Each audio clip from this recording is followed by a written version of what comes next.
Hey, I really appreciate you taking some time to check out this video, and I just want to jump right into it. How we see the church does a lot to determine our view of how we see evangelism.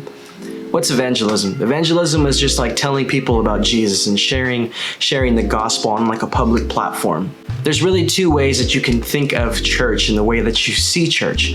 We can think of church as like a tree, or we can think of it as like an event or like a business. And to dive a little bit deeper into the tree aspect of it, what do you do to keep a tree producing fruit? What does it need? It needs water, right? And the fruit from the tree doesn't get energy and life from just maybe spraying water on the leaves or spraying water on the fruit itself, right? Water and energy and nutrients have to be carried directly to the root for the tree to produce anything. And this is where we get it twisted. When we think of the church as just a weekly event that we just show up to, a lot of the time pastors and leaders get caught up in just running a business and just thinking of what they do on a week-to-week basis as a business.